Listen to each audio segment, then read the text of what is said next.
Ma'asyiral muslimin rahimakumullah. Marilah kita senantiasa meningkatkan rasa syukur kita kepada Allah. Dengan banyak-banyak kita bersyukur, Allah telah berjanji akan menambah nikmat-nikmat-Nya kepada kita. Dan Allah juga mengingatkan dengan keras, jika kita kufur atas nikmat yang Allah berikan, sesungguhnya azabnya sangat pedih. La in syakartum la azidannakum wa in kafartum inna azabi lasyadid. Salawat dan salam kita mohonkan kepada Allah. Semoga kiranya senantiasa disampaikan ke Rasulullah Muhammad SAW. Dan mari kita bermunajat kepada Allah. Mudah-mudahan Allah berikan kekuatan kepada kita untuk dapat mengemban risalah beliau sampai yaumil akhir nanti. Melalui mimbar yang berbahagia ini, izinkan khatib mengingatkan diri khatib sendiri dan kita yang berhadir untuk senantiasa meningkatkan rasa takwa kita kepada Allah dalam artian melaksanakan segala perintah-perintahnya dan meninggalkan segala larangannya. Dan mari kita jadikan takwa sebagai bekal terbaik bagi kita. Wa tazawwadu fa inna khairal zadi taqwa. Berbekallah dan sebaik-baik bekal adalah takwa.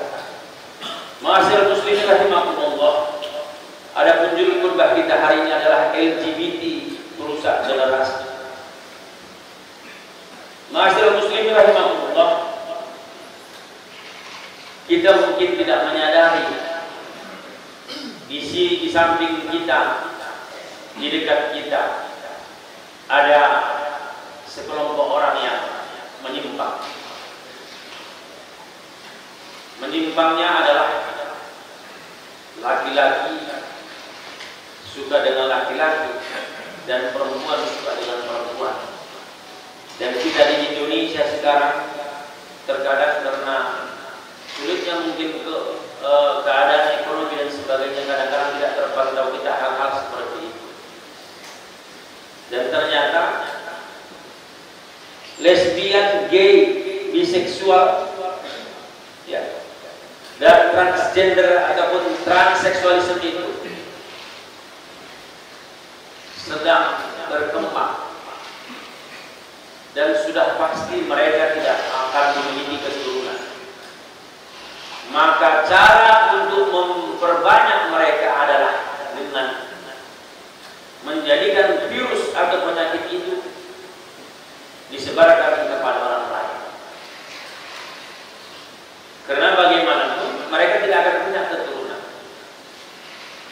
Di Indonesia mungkin, kalau di luar negeri sudah ada yang mengakui untuk pernikahan sejenis. Ada 15 negara yang di awalnya, sekarang sudah mungkin mencapai 20 negara. Dan kita bersyukur ketika kemarin di Piala Dunia yang dilaksanakan di Arab itu untuk masalah yang berkaitan dengan homoseksual itu, LGBT itu benderanya dilarang untuk berkibar. Dan ternyata kalau Islam itu kekeh kuat dengan prinsipnya, tidak bisa juga orang untuk memaksakan itu. Itulah memang tandanya kalau kita memang memegang kekuasaan, kita bisa melakukan apa saja. Karena LGBT itu tidak bisa memiliki keturunan, maka virus itulah yang mereka sebarkan agar bertambah banyak. Sekarang mungkin di Indonesia bolehlah kita masih menghitung berapa banyak daripada komunitas mereka. Tapi ini juga sudah cukup mengganggu sebenarnya. Dan di tahun 2018 ada musibah yang ada di Palu itu namanya likuidifikasi. Pergeseran daripada tanah itu yang bergerak. Kalau tadi di masa Nabi Lut itu dibalikkan tanah yang di bawah menjadi tanah. Makanya sebenarnya salah satu hadis mengatakan jika kita menemui pelaku homoseksual itu, maka disuruh untuk dibunuh. Kenapa? Dampaknya luar biasa. Dan ingat, ketika Allah ingin menumpahkan azabnya, bukan hanya yang pelakunya saja yang kena, timpa musibah musibah itu, semua kita yang ada di situ juga terikut, baik yang taat kepada Allah, yang beriman kepada Allah maupun bukan. Ini adalah salah satu landasan kita juga, bahwasanya Islam itu agama dakwah. Jangan pernah terbersih dalam diri kita, dalam dada kita, bukan aku, bukan keluarga, tapi ini perlu ku anfusikum wa ahlikum naron juga. Selamatkan dirimu dan keluargamu dari api neraka. Dan juga kita jangan lupa untuk apa? Berdakwah, menyampaikan sesuatu. Karena ketika azab itu datang, ingin Allah timpakan, bukan hanya yang berbuat maksiat saja yang kena musibah ini. Ma'asyiral muslimin rahimahumullah. Kenapa perlu kita waspadai gerakan ini? Kita tidak tahu kalau di Indonesia mungkin sekarang belum muncul undang-undang itu untuk membebaskan, dan tidak mustahil 10 atau 20 tahun yang akan datang ketika mereka lah yang mengisi parlemen-parlemen kita itu, bisa saja goal apa yang mereka inginkan. Dan sekarang terus terang kita akui parlemen kita, DPR kita sangat lemah. Bukti daripada kelemahan kita di mana? Adanya keputusan presiden yang berkaitan dengan adanya pelanggaran HAM tahun 65, yang dipersalahkan di situ adalah pasti TNI. Ini kan memutar balik fakta, dan tidak ada yang mengkritisi atas keputusan itu. Itulah kalau sudah parlemen itu dikuasai oleh orang-orang tanda kutip kita katakan. Dari dulu ini sangat sakral, tidak akan mungkin muncul itu. Sama halnya dengan apa yang dilakukan oleh LGBT itu, sebuah sekte baru melalui gerakan keluaran sedunia. Dan ternyata bagaimana cara mereka masuk? Mereka itu masuk sekarang melalui apa? Melalui mahasiswa, melalui lembaga akademik. Mereka masuk. Kenapa harus melalui mahasiswa? Mahasiswa itu dalam keadaan dan kondisi labil sekarang itu, terutama mahasiswa kita sekarang yang kurang kritis. Untuk itu, sepertinya kita harus sama-sama mewaspadai gerakan ini. Ingat, ketika sudah ada satu yang menjadi korban, pasti ingin menularkan ke korban berikutnya. Kalau anak-anak itu pertama hanya melihat, berarti ingin mencoba. Selanjutnya ketiga dia ingin mencoba, dia ketergantungan. Dan biasanya terus terang kita bilang di Indonesia perlu juga kita kritis. Salah seorang artis dangdut dan kata-kata ya, pelaku sulung, kemudian dihukum sekian tahun penjara, ketika keluar seperti disambut seperti pahlawan. Seharusnya kita hinakan dia. Kenapa? Karena dia salah satu yang sudah merusak tatanan kehidupan kita ini. Ma'asyiral muslimin rahimahumullah. Perilaku mereka sangat persis seperti sebuah sekte, khusus atau gerakan-gerakan eksklusif lainnya, fanatik, eksklusif, penetratif dan indoktrinatif. Itu terjadi. Dan malah kadang-kadang itu seperti sabu dia, ketagihan dan sebagainya. Dan kita terus terang kita sampaikan, terkadang ini kan frame. Kalau salah satu ustadz di satu pesantren yang melakukan seperti itu, langsung dihujat mati-matian kan gitu ya.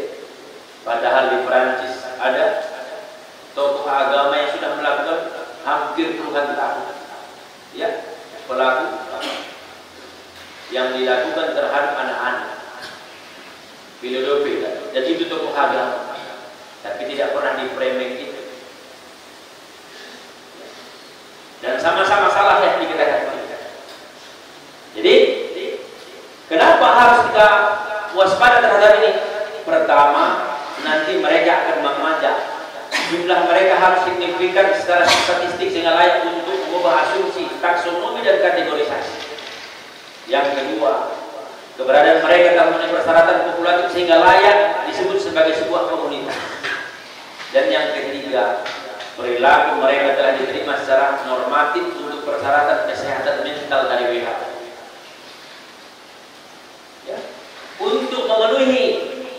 Ketiga hal ini maka manusia harus mampu menularkan penyembangannya secara eksponensial kepada lingkungannya. Mereka telah mempelajari hal itu dari keberhasilan perjuangan saudara-saudara mereka di Amerika Serikat. Mereka sadar pertumbuhan jumlah mereka hanya bisa dilakukan lewat penularan. Mengingat mereka tak mungkin tumbuh lewat keturunan. Mereka sadar tanpa penularan mereka akan punah. Jadi ini yang perlu kita waspadai. Bagaimana cara waspadainya? Lihat pergaulan anak-anak. Kalau ada anak laki-laki ya, yang sangat dekat dengan laki-laki, perlu juga kita curigai. Ada perempuan dengan perempuan, perlu kita waspada. Nah, sekarang kan kita sering yang paling waspada itu antara ketika laki-laki dengan perempuan mereka bersama. Tapi yang lebih berbahaya ternyata yang tadi. Apa yang mereka sadar tadi? Yang pertama dari mahasiswa, yang kedua adalah akademis. Untuk apa? Biar nanti mereka punya tabik untuk menjelaskan secara akademik keberadaan mereka. Jadi kalau dari data yang kita lihat, tahun 2015 tercatat ada 17 negara yang undang-undangnya telah melegalkan perkawinan sesama jenis. Kalau inilah yang terjadi di Indonesia, kita katakan kita khawatir, takut kita dengan azab Allah itu yang berbeda dia. Azab Allah itu dengan yang lain, mungkin yang lain longsor, gempa dan sebagainya. Dibalikkan, yang bawah jadi atas, yang atas jadi bawah, ditimbul dia. Kenapa? Karena orang-orang yang melakukan perbuatan homoseksual dan lesbian itu, alias LGBT itu, dianggap adalah bagian daripada kezaliman. Ini yang harus kita tanamkan. Apa yang harus kita lakukan dengan adanya perkembangan seperti ini? Jalan satu-satunya adalah kembalilah kita kepada agama kita dan berpedomanlah kepada Al-Quran dan Sunnah. Perkuat pendidikan agama kepada anak-anak kita sehingga mereka paham. Dan termasuk kita harus mengawasi sekarang anak-anak kita, terutama daripada ya, smartphone yang mereka miliki. Perlu kita razia. Perlu kita lihat apa sebenarnya yang di sana. Karena sesungguhnya kita pahamkan di handphone itu yang tidak kita cari pun akan muncul dengan sendirinya. Akan muncul dengan sendirinya. Untuk itu, mari kita tanamkan kepada anak-anak kita untuk meningkatkan pemahaman agamanya, terutama hukum-hukum yang berkaitan dengan hal-hal yang menyimpangkan, termasuk bagaimana pergaulannya dalam hidup dan kehidupan, dan termasuk akhlak. Dan ini sangat dipentingkan peran orang tua, ibu, ya, ibunya, kemudian kita sebagai ayah harus bisa menjadi role model bagi mereka. Bukankah dulu ditanamkan dalam diri kita, ketika ingin mendapatkan pasangan hidup, misalnya kita yang laki-laki, kita potretnya laki, berarti keteladanan yang diberikan oleh ibu. Bukankah seorang anak perempuan selalu memfavoritkan, ya, setelah Nabi siapa yang paling mengagumi, dia katakan ayahnya. Berarti keteladanan yang kita berikan kepada anak itulah yang menjadikan cermin sebagai bekal kita dan memilih pasangan hidup. Untuk itu perlu kita tanamkan nilai-nilai agama, akhlak dan keteladanan kepada anak kita, sehingga mereka tidak masuk ke dalam perangkap-perangkap pergaulan yang tidak sesuai dengan ajaran Islam. Fakta ibu ya ulil absar la'allahum tuflihun.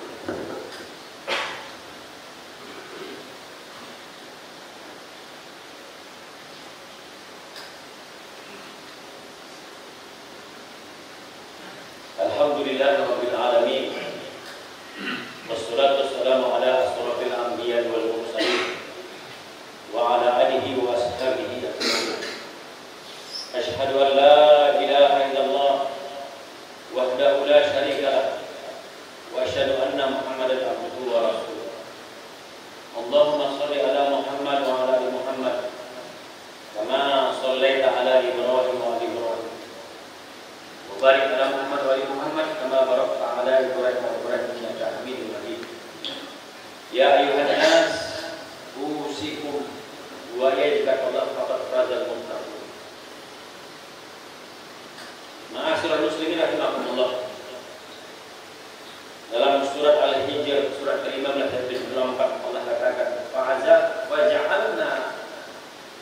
'alaiha safilaha wa amtarna 'alaihim hijaratun masjidai, maka kami jadikan bagian atas kota itu terbalik ke bawah dan kami hujani mereka dengan batu dari tanah yang keras. Inilah azab yang diberikan kepada Nabi Lut, kepada kaum Nabi Lut, kaum Sodom itu, agar kita terhindar daripada hal-hal yang demikian akan terjadi di negara kita.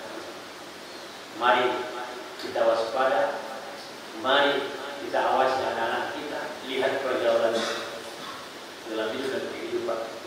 Walaupun dia seorang mahasiswi sekarang perlu juga kita awasi dengan kita tumbuhkan kepada mereka pendidikan agama, karena sesungguhnya kalau tadi sudah termasuk golongan LGBT itu, mereka akan termasuk orang yang merusak agamanya, merusak moral dan akhlak mulia, kemudian merusak sosial kemasyarakatan, juga merusak ekonomi masyarakat, merusak jiwa, merusak kesehatan, dan merusak tatanan kehidupan kita. Begitu, sekali lagi saya mengajak kita semua untuk mewaspadai hal-hal ini, karena sesungguhnya ternyata di antara ciri mereka yang menonjol adalah fitrah dan tabiat mereka terbalik dan berubah dari fitrah yang Allah berikan. Ya, terkadang orang-orang yang menjalankan kehidupan seperti tadi itu, mereka mendapatkan kelezatan dan kebahagiaan apabila melampiaskan syahwat dengan cara cinta. Rasa malu mereka sudah hilang. Pikiran dan ambisi mereka selalu berfokus pada perbuatan keji ini. Rasa malu mereka kecil, rasa malu mereka kecil. Mereka tidak malu kepada Allah, juga tidak malu kepada makhluknya. Tidak ada kebaikan yang diharapkan dari mereka. Mereka tidak tampak kuat dan tidak jantan kelihatannya. Mereka lemah di hadapan setiap laki-laki dan merasa butuh kepada Allah Ta'ala menyifatkan mereka sebagai orang fasik dan pelaku kejelekan. Allah Ta'ala sebutkan, dan kepada Lut telah kami memberikan hikmah dan ilmu, dan telah kami selamatkan dia dari azab yang telah menimpa penduduk kota yang mengerjakan perbuatan keji. Sesungguhnya mereka adalah kaum yang jahat dan fasik. Ingat kata-katanya, yang pelaku demikian adalah dikatakan kaum jahat dan fasik. Mudah-mudahan khutbah yang singkat ini bermanfaat untuk kita, untuk senantiasa kita mewaspadai hal-hal yang berkembang di masyarakat kita, terutama untuk mengawasi anak-anak dan generasi muda kita. Innallaha wa malaikatahu yusholluna 'alan nabi ya ayyuhalladzina amanu shollu 'alaihi wa sallimu taslima. Allahumma sholli ala Muhammad wa ala ali Muhammad kama shallaita ala Ibrahim wa ali Ibrahim wa barik ala Muhammad wa ali Muhammad kama barakta ala Ibrahim wa ali Ibrahim innaka Hamidum Majid. Allahumma ighfir lil muslimina wal muslimat wal mu'minina wal mu'minat al ahya'i minhum wal amwat bi rahmatika ya arhamar rahimin. Rabbana zalamna anfusana wa illam taghfir lana wa tarhamna lanakunanna minal khasirin.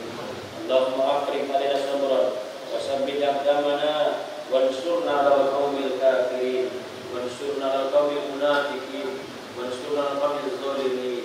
Rabbana la tas'alna fitnatan liqaumiz zalimin wa najina bi rahmatika minal qaumil kafirin.